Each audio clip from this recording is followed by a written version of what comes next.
ডাক্তারি বলছে কোনো সারা নেই, তাহলে কি মারা গেল? আজ থেকে কোনো সারা শব্দ পাচ্ছি না, কি ব্যাপার? গিয়ে দেখি না, ধীরে ধীরে পা টিপে টিপে গেলেন মা। পা টিপে টিপে গিয়ে দেখছে কোনো সারা শব্দ পাচ্ছি না কেন? তাহলে ঘাটের মরাটা কি মরে গেছে? না না না, একবার গিয়ে ভালো করে দেখে আসি। কান পেতে শুনবে যে কোনো শব্দই নেই, তার মানে মারা গেছে, যান বাঁচা গেছে। এবার গিয়ে কি করবো? ও একে তো কোনো সরকার করতে হবে, গোয়াল হয়ে আছে না? তা কি করলেন না, ডাকতে গেলেন হাড়ি ধরে হাড়ি গিয়ে ডাকছেন, আরে ও কালুয়া, এই হাড়িয়া শুন শুন বাবা শুন। বলছে কি হলো মা? বলছেন আমার ঘরে একটা, আরে আরে বলবো, একটা মানুষ মারা গেছে। আরে মানুষ? হ্যাঁ হ্যাঁ, গোয়াল ঘরে।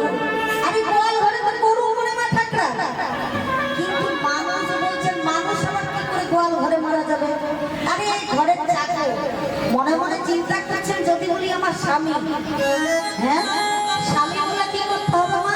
ওর ক্রিয়াকর্ম সবাই করতে হবে, অনেক টাকা, এত টাকা খরচা করে লাভ নেই, এত রোজগার করেছে, এই রোজগার দিয়ে তো আমার চলতে হবে, এত সংসারটা খরচা করে লাভ কি আছে?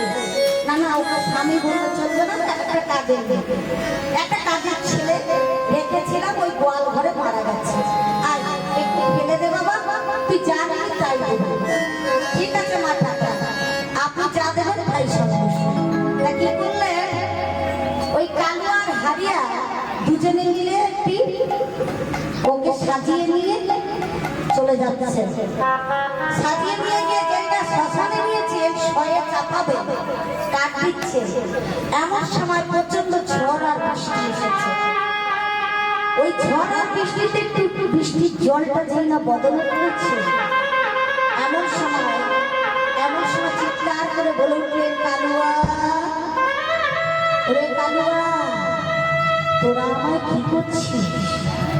আমি তো মরি নাই, আমি মরি নাই, মরি নাই।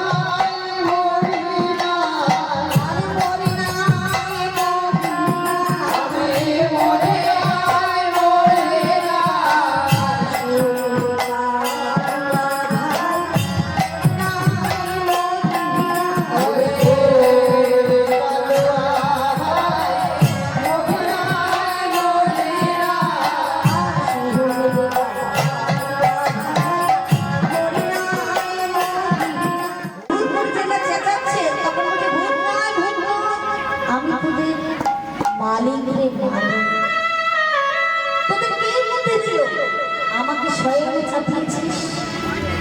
বলছে মা ঠাকুর বললেন যে ঘরের চাকর। কি বললি? আমি ঘরের চাকর? কারণ এখন আমার আর কিছু নাই রে, তাই আমি ঘরের চাকর। বেশ বেশ, ওই সাথে আমারও কিছু না। তোরা এক কাজ কর, আমাকে এখানে একটি তাল পাতার কুড়ে ঘর বানিয়ে দে। বলে বেশ বাবা ঠাকুর, একটি তাল পাতার কুড়ে ঘর বানিয়ে দিলেন কোথায় না, শ্মশানের মধ্যে। সেখানে বসে বসে প্রত্যেকদিন নাম করছে গৌর হরি, প্রত্যেকদিন গৌর হরি নাম করছে যে আমি কি করে উদ্ধার হবো। একদিন শুনতে পেলেন নিতাই চান, সে পথে নাম করে আসছে, গিয়ে যেই না পায়ে পড়ছে, তোর তো এই অবস্থা সবাই অঙ্গ পুষ্ট ব্যাধিতে খুশি করেছে, তুই উদ্ধার হবি কিসে জানিস? যেদিন গৌর হরি তোকে কৃপা করবে, সেদিন তুই উদ্ধার হবি। আমি তোকে ক্ষমা করতে পারবো না। গৌর হরি বললেন, গৌর হরি বললেন, আরে দুষ্টু দুরন্ত, তুই যে পাপ করেছিস শিবাসের অঙ্গনে, তোর মতন পাপীর নাই কোনো ক্ষমা, দূর হয়ে যা আমার কাছে। যেই না বললেন দূর হয়ে যা, গৌর হরি আমায় ক্ষমা করলো না, নিতাই চাঁদ আমায় ক্ষমা করলো না।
এই মনে মনে আর পাখি ডাকে না, কুঞ্জে কুঞ্জে হরিনাম সংকীর্তন শোনা যায় না।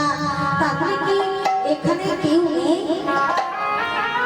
এমন সময় দুজন ভক্ত বলছে, তুমি কি এ গ্রামে বাস করো? এই গ্রামে যদি বাস করো, গ্রামের কোনো খবর রাখো না কেন? গায়ে দলিত কুষ্ঠ ব্যাধি পচা গন্ধ, দুর্গন্ধ নিয়ে এখানে এসেছো।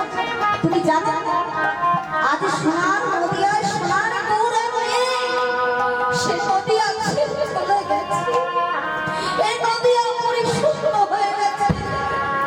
এখানে গুঞ্জে গুঞ্জে আর কোনো পাখি ডাকে আর ফুলে ফুলে মধুর ভরসন ভরসন হয় না। কোথায় আছে তোমরা কি বলতে পারো? শিবাস কোথায় আছে বলতে পারো? যেদিন হতে মহাপ্রভু চলে গেছে সেদিন হতে শিবাসুই গ্রাম ছাড়া হয়ে গেছে। তাহলে কোথায় গেলে তাদের দর্শন পাবো বলতে পারো? একটু বলতে পারো কোথায় গেলে তাদের দর্শন পাবো? শুনতে পেলে ভুলিয়া গ্রামে মহাপ্রভু এসেছে, সবাই মিলে আনন্দে খাইছে। কেমন ভাবে? আমার গৌরে রে সোনার নদিয়া ধ্বনি শব্দ শব্দ শোনা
তাহলে তো যমরাজ এখানে প্রবেশ করবে, কারণ ওর বোনটা এসেছে। ওই যে কি বলছে দাদা, ও মা ঘুম পাচ্ছে।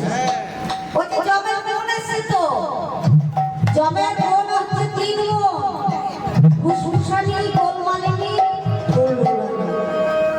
যাদের মধ্যে এসেছে ঢুলঢুলানি তারা, আর ফুসফুসানি এসেছিলেন যারা ফুসুর ফুসুর করে চলে গেল। কানের কাছে গাইছে গো ফুসুর, ও কানের কাছে ফুসুর ফুসুর দেখো, ওসে কানের কাছে ফুসুর ফুসুর করেছে, গোল গোল করে চলে গেছে। তা যাই হোক, ফুসফুসানি গোল